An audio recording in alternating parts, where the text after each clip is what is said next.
Hello? Anyone here? I was just looking for a town called Stall. You wouldn't be the new pastor, would you? Well, actually, yes. How'd you know that? Pastor Kingman asked me to keep an eye out for you. Is that it? Oh! Kidding me. Did the movers just leave everything on the ground? No. They were nice fellas. We just figured you didn't want any strangers traipsing through your house. This is so nice.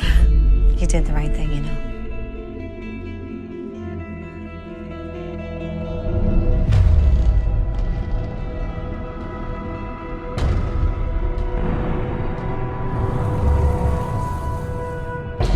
Has the choice been made?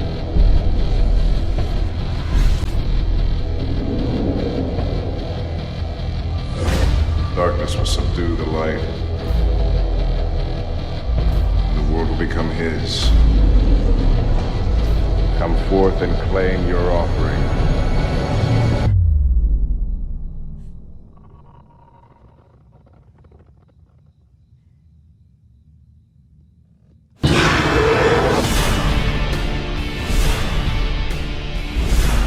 Dad, what's going on? Go! Get in the car! What are those? They're on every house. This place is evil. Have faith.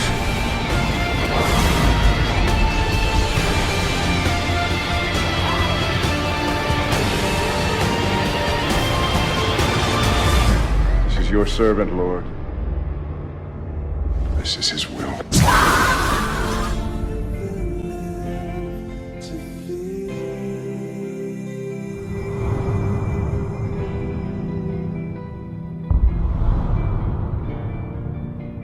BehindTheMaskPresents.com, here with filmmaker Anthony Leonardi, director of the newly released horror film Nothing Left to Fear. Thank you very much for joining me. Oh, anytime. Okay.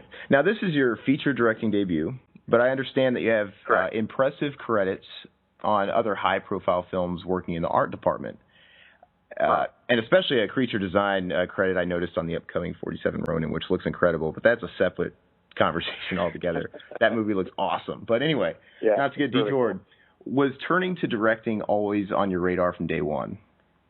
It's a funny story because I actually started out directing, and my first movie fell apart during the writer's strike, and I took a side job in the art doing illustration for Gore Verbinski. Oh, for Rango. Yeah. He's always been he's always been a mentor. So he brought me on Pirates 3. Oh. And right around that time, my first movie fell apart, and he's always been kind of a mentor of mine. He knew I could draw and that I was directing and stuff, and he figured the two went together and brought me in and asked me to do storyboard, which is kind of a natural fit. So I started working in doing that, and I worked on BioShock and Rango and everything from Gore since then, did Lone Ranger and all that stuff. And that was all while I was trying to get my next feature off the ground. You know, it's a miracle when they actually do get off the ground. So it's weird that both things kind of started identically. I never was the artist who decided I wanted to be a director. I was the director who said, "Oh crap, I gotta find something else to do." And storyboarding's been great because it's a great way of practicing your craft without having to ask for millions of dollars to do it. Mm-hmm. Very cool. And Gore Verbinski, I mean, that's a pretty good pal to have on your side. Yeah, no, he's probably one of the greatest directors I've ever worked for. He's amazing. No, he's awesome. And what is it about a film like Nothing Left to Fear, or just the horror genre in general, that was a perfect fit to make your debut? Well, it's tough. I mean, after the writer's strike, the whole business felt like it changed quite a bit. And to get your first movie off the ground, what was being offered before then kind of switched. And horror has always been kind of a good place for people to get their first film going. Mm-hmm. And, Nothing Left to Fear was just one of those scripts. I was taking a lot of scripts at the time, and it was the one that felt unique enough, for me to meet on it, and it just happened to go as well. So that's kind of how it happened. I've been developing a whole bunch of stuff, and that one just happened to be the first one to go out of all of them.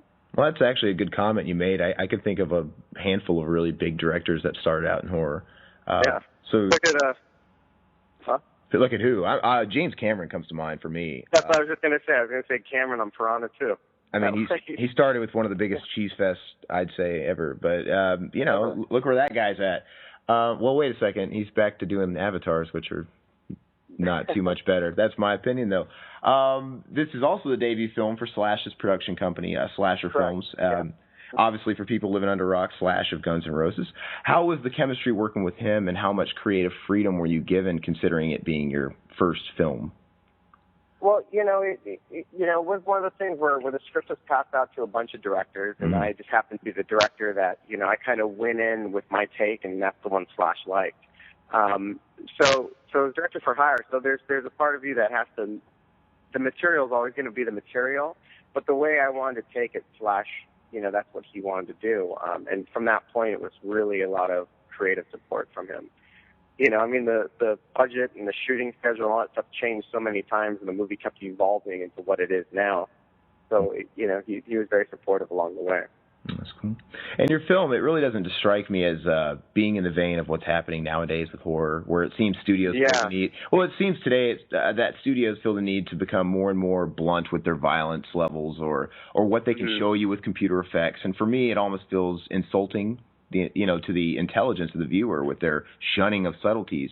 Your film, however, it's clearly small budget and definitely relies on that subtlety of eerie film scores, soundscapes, cinematographies, things like that. Very much more of a staple of horror of pre-21st century. Is the old school vibe where you draw inspiration from? Well, yeah, it's funny. All the stuff that I still watch is all older horror. I mean, I the new stuff's good. None of it strikes with me to keep watching it or rewatch it. And, a lot of horror movies from the 70s are kind of, and the early 80s and the 60s, actually, late 60s, were stuff that stuck with me, and I keep going. So I think that tone has always been in there, where it's something that starts off a little more normal and then twists into something which is much more of a haunting film rather than just a horror movie. And the material that Slash and his producing partners presented to me, it originally had a lot more, some of that slasher stuff in it, but it didn't help the story at all. It wasn't, I don't think the material here was anything that would have benefited from that. I think it would have made it even more cheesy, by having people's heads cut off in that. So, and I wanted to do something that was a little more haunting. I thought that's what the appropriate tone for this movie would be. Kind of go back for short stories like The Lottery and stuff like that, where it was a little more, you thought about it at the end rather than it just kind of being a bunch of blood and then it was over.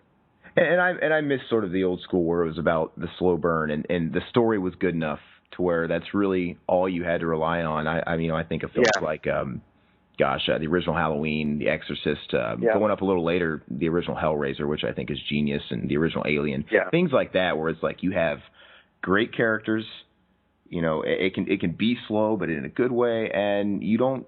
It relies on the strength of the director and the cinematography and all that great stuff, and it seems to me like that's what you were going for here. So, yeah, definitely. I mean, it was, that's a very tough thing to do in the time period we were allotted.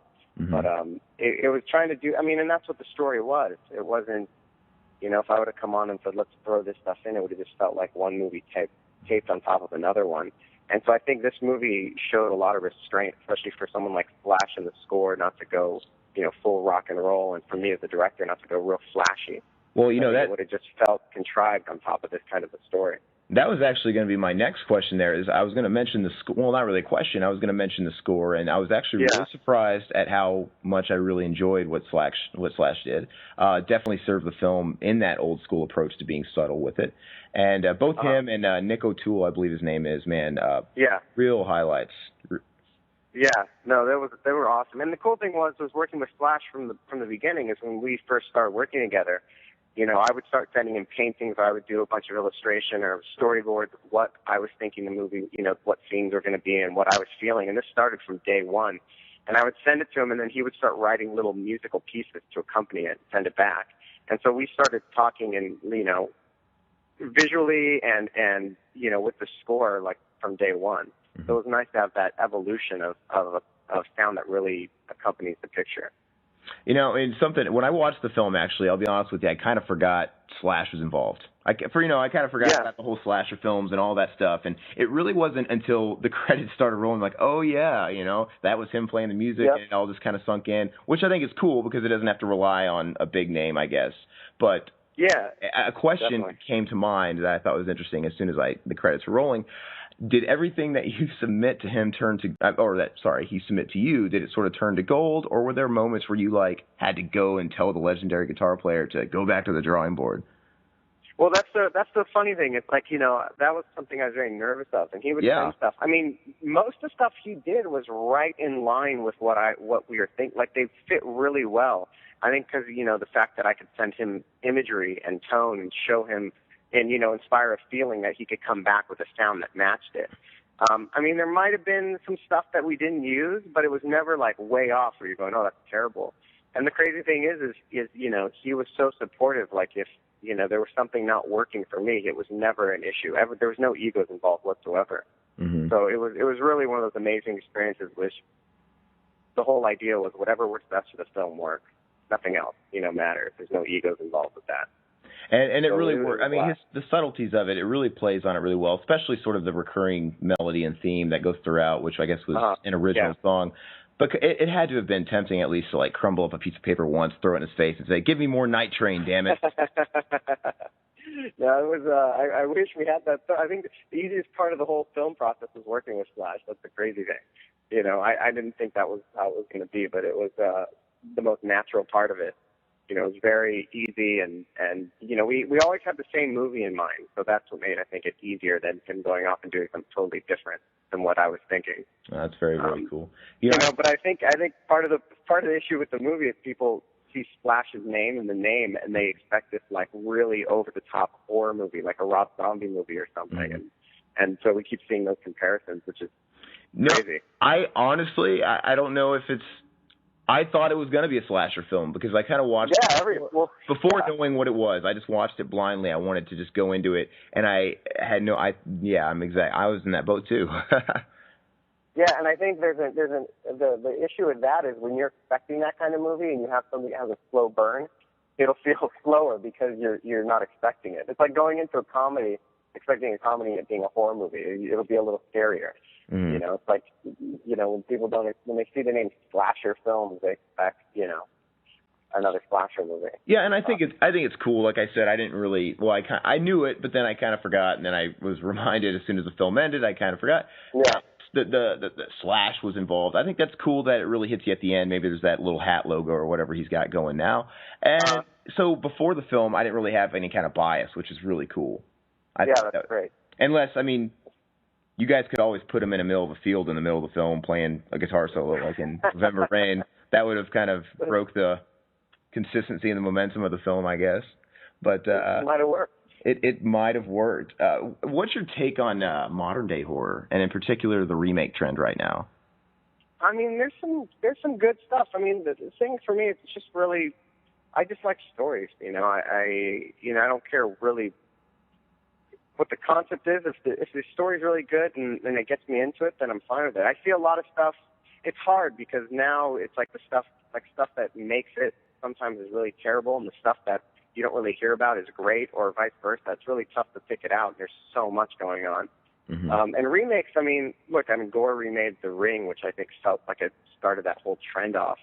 And that's I love that movie. I think it's pretty amazing. I think the original, I think it's fantastic. It's so it's tough. I think the remakes now, they're trying to do them I think they've kind of fallen flat with the remakes. They're kind of boring, but there's some good original horror being done. I think it's starting to come around again. Mm-hmm. Hopefully we'll get that like wave of new stuff and kind of I think the mid 90s to now has been kind of for horror. And like with any source of media, there's always going to be some good stuff in the underground. It's just a matter of what you have to wade through. Now, have you ever heard of a cat named Ty West?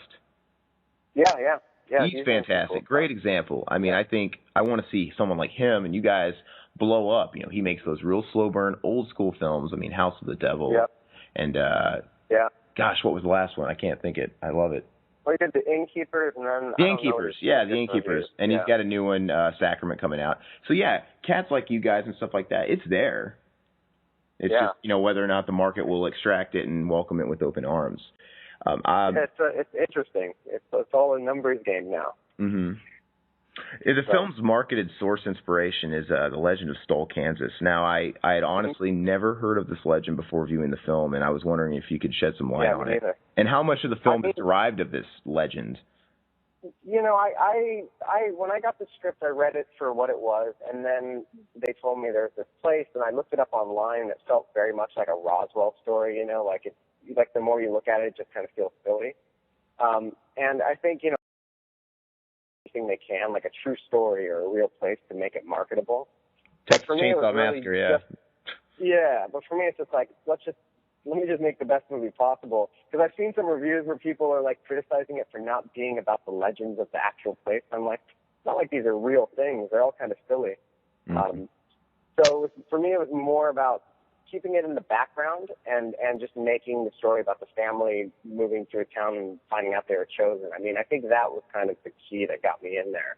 Mm-hmm. Finding out when you that something's predestined or something, people have already decided that your fate.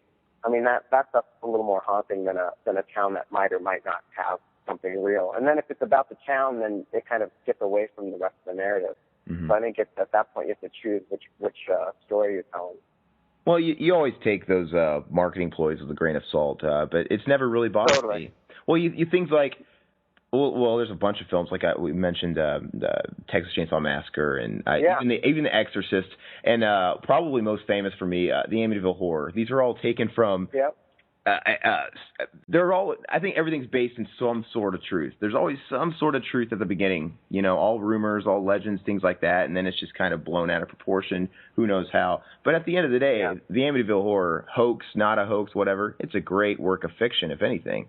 And so I mean that's really all that matters. And what Texas Chainsaw Massacre. Good Lord, who cares if a guy wore somebody's skin and chopped him up with whatever.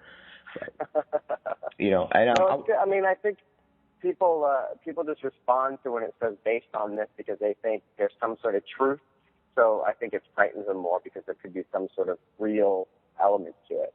If anything, it'll get them on Google and looking up and discovering the film more, researching more and thus sinking it into their psyche more. So, it's definitely an effective tactic. I want to discuss the cast for just a second. Obviously, there's a lot of veteran talent there, including Anne Heche, who's wonderful. And but the real show stealer is Clancy Brown. What was it like working with him? Yeah, he's awesome. He is incredible. It was amazing. I mean, he's fantastic. And when his name came up, I've always been a fan. And my one concern was he played the evil pastor in Carnival, and he's this big force. And with a character like Kingsman, there has to be. He's not really a bad guy, even though he's portrayed that way. Mm-hmm. And when I met Clancy, he was he had this guilt that the character, he just felt so guilty for what the character had to do. And he had that perfect, he just was right on with what that character should be going through. The character would do anything he could to save that family if he could, but he can't, so he has to do this horrible thing. And Clancy really came to the table with that. So, I mean, it was great. He's, there's no one really more fun to work with. No, his credits are so vast. I mean, he's got tons of really high profile gigs, and he's got some that are underappreciated. Did you ever see him play Gus in Pet Sematary 2? Yeah, he's awesome. Oh, he's incredible, man. I don't know why I quote Gus all the time, and not enough people have love for Gus, man, because he was so creepy in that movie, man. But he's a real shining beacon in this film, and I hear he's a bit of a recluse. I hear he really doesn't do media or anything like that, and I don't think I ever catch anything like that, which is kind of a shame. But yeah, he does. He did stuff for our movie when he was asked to, and I mean he's just a really warm person. I mean, very just a very good guy. Mm-hmm. I don't really know if he is recluse or not, but it doesn't really seem like it. But he's not going out trying to get on every magazine or something. Definitely not that guy. We've had a lot of stories in the past involving small communities with a particular agenda, and I think of films like The Wicker Man, Children of the Corn, anything with a big cult involved. Yeah. But you have this twist in your film, and you were kind of beginning to talk about it a little earlier with Clancy's character, involving the antagonist's motives, and it really makes it something unique. It's not what you might expect from the beginning. And I don't want to give anything away necessarily, but there's a lot more to what drives the people of this town to do what they have to do than what the viewer might think. And like I said, Clancy, the reason why he gets my gold star is because he really sells me on this. He sells it on me, and he allows me to sympathize with him. Like you said, obviously said he felt bad about the whole thing, Yeah. you know. So Yeah. it really comes through, and it's towards the end, which I think that was the intent. But Mhm.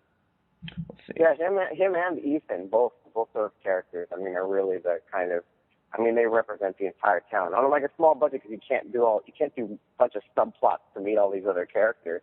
You know, you have the one or two characters that really have to tell the story for the entire town. Mm-hmm. And I thought those guys did a great job. You know, Ethan's great because it's like when you first start watching him on screen, you know, his character's so weird. Like it's like normal, but it's not normal, and you think it's weird, and then when it all kind of comes together, all these like little clues that were hidden in there, Mm-hmm. you know, start to form. So yeah, I mean they did an awesome job on that. Speaking of the smaller budget, some of the CGI in the film seems clearly due to the budget restrictions, and I think there was some really good practical makeup on Jennifer Stone's character face at the very end. Thought that was really cool. My question is there anything you would have liked to have done or added that wasn't possible with the budget you had? There was designed a whole different way, and then the budget got chopped quite a bit, and we had to rethink it again. And did you watch the movie on DVD, or did you see it in a screening? No, I had watched it on DVD. Yeah, so here's something. So just so you know, some of the CG in the finale of the movie on the DVD and Blu-ray, I just found out, isn't color timed or finished. And when you watch the prints that were delivered to the theaters, it's all finished and looks great. So there's some issue going around that I'm in the middle of still getting to the bottom of, and I think all the Blu-rays and DVDs, the finale sequence and some of the effect shots aren't fully color timed. They look different. So if you notice them to the shots around them, they feel like a totally different shot. So something happened in the master deliverables that I think's going on. So for people to give you that, for everybody who's watching the finale of the movie, for people that don't understand, like describe what you're talking about, the issue with the color timing. What is that going to present? What do you? So what you'll see is there'll be shots in the finale, and I've seen this on most of the DVDs that I've picked up. And the shot before, if there's no CG element to it, it'll be color timed, and the picture will look beautiful. And then as soon as the effect comes up, the shot with the effect comes on, it's milky, and you can see where the effects maps are, and there's a whole bunch of stuff going on with it that shouldn't be there. Mm-hmm. And there's somehow, I don't know what was going on, but somehow there was a miscommunication, and it seems like they printed the Blu-rays and DVDs off the wrong digital color print. Well, now you're going to make me rewatch it. Yeah, so now you're going to know. So I promise that now I'm not going to be able to unsee it. Ever, or anybody who listens to it. But, because I saw the prints in the theater, and they looked great, and everything looked good, and the CG with the limited budget we have, there's a lot of stuff that's blended in well enough to where it doesn't pull your eye. Yeah. But on the Blu-ray and the DVD, it pulls your eye, and it looks like it was cheaper because of that issue, because it's not finished. And as an artist myself, man, I understand that's probably going to drive you crazy more than anybody else. Oh, yeah, it definitely drives me crazy. Because the prints I have in my place, my digital copies are all they look good. There's no issue with them. And then I saw those ones just to check them and go, oh man, something got dropped here. So hopefully a lot of people buy the Blu-ray, and then when they do another order, they can fix it. Yeah. Well, my next question is more of a fun one. It kind of goes back to the remake thing. I think it's a lot of fun. If you had an opportunity to remake any film, what film would that be and why? Oh man, I don't know if a remake's the word, because most of the ones I would do are so perfect. I think it's more of if I could make any movie or say I claimed any movie, it'd probably be The Thing and Alien. John Carpenter's Thing? Yeah, John Carpenter. It's one of my favorite movies. The Thing is incredible. And Alien, that's my all-time, bar none, favorite movie. Yeah. All time. I mean, my three of my favorite movies of all time in my top 10 are The Thing, Alien, and Jaws. Mm-hmm. So those, I mean, it doesn't get better than that. Mm-hmm. And each one of those movies is like, they're very unique horror movies, which is interesting. They're not your standard horror. I mean, that's the kind of place. There's great stories, great environments, great characters, and then they all have great monsters. And I'm glad you referred to Alien as a horror film. I mean, I have to sort of sell that on so many people that are familiar with Alien as a franchise. I'm like, no, the first one is a total horror movie. You know, you strip it down. It's everything in the making of a horror movie with a classic monster and the whole thing. It's just in outer space, you know. And yeah, the original stuff of that was supposed to be even more like horror-ish, you know. And it's scary, man.